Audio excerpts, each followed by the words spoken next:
65. Bersikap fleksibel terhadap perubahan rencana. Begitu saya sudah memiliki sesuatu di pikiran saya, suatu rencana, sangatlah sulit melepaskannya dan membiarkan diri saya mengalir bersama arus. Saya pernah diajari dan pada beberapa keadaan, ajaran ini sangat benar bahwa sukses, atau menyelesaikan suatu proyek dengan sukses, membutuhkan ketekunan. Namun, secara bersamaan, ketidakfleksibelan menciptakan sejumlah besar stres batin dan seringkali menyakitkan dan tidak menyenangkan bagi orang lain. Saya senang mengerjakan sebagian besar pekerjaan menulis saya di keheningan larut malam. Tujuan saya untuk buku ini contohnya adalah menyelesaikan satu atau dua strategi sebelum orang lain di rumah bangun. Tetapi, apa yang terjadi bila anak saya yang berusia 4 tahun terbangun dan masuk ke ruang kerja untuk menemui saya? Rencana saya bisa berantakan, tetapi bagaimana saya bereaksi? Atau, barangkali saya punya rencana untuk lari pagi sebelum pergi ke kantor. Apa yang terjadi bila saya mendapat telepon penting dari kantor dan harus melupakan acara lari pagi saya?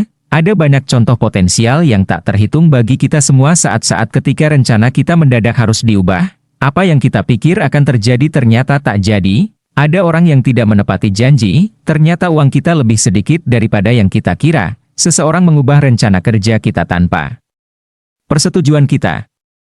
Ternyata waktu yang kita miliki lebih sedikit daripada yang kita perhitungkan sebelumnya. Sesuatu yang tak diharapkan muncul dan seterusnya. Pertanyaan yang harus dilontarkan pada diri Anda adalah, apa yang benar-benar penting? Seringkali kita menggunakan alasan wajar saja Anda frustrasi kalau rencana berubah. Namun, ini bergantung pada apa prioritas kita sebenarnya.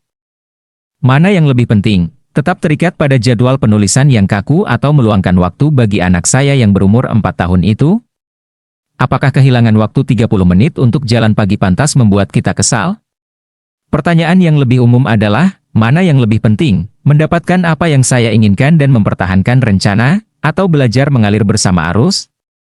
Jelas, untuk menjadi orang yang lebih tenang, pada sebagian besar kesempatan Anda harus memprioritaskan fleksibilitas di atas kekakuan. Tentu saja ada kekecualian. Saya juga mendapati bahwa akan sangat membantu bila kita sudah mengantisipasi beberapa persen dari rencana kita pasti akan berubah. Bila dalam pikiran saya menyediakan tempat bagi hal-hal yang tak terelakkan ini. Suatu saat bila itu terjadi saya bisa berkata, inilah salah satu hal yang tak dapat kuhindari itu. Anda akan menemukan bahwa bila kita menciptakan tujuan untuk menjadi lebih fleksibel, beberapa hal yang mengejutkan akan mulai terjadi. Anda akan merasa lebih rileks, tetapi tetap tidak kehilangan produktivitas. Anda mungkin bahkan akan menjadi lebih produktif karena tidak perlu membuang begitu banyak energi untuk menjadi marah dan cemas. Saya belajar untuk percaya bahwa saya dapat mencapai tenggat, meraih banyak dari tujuan, dan menghargai tanggung jawab walaupun saya mungkin harus mengubah sedikit rencana, atau bahkan secara menyeluruh.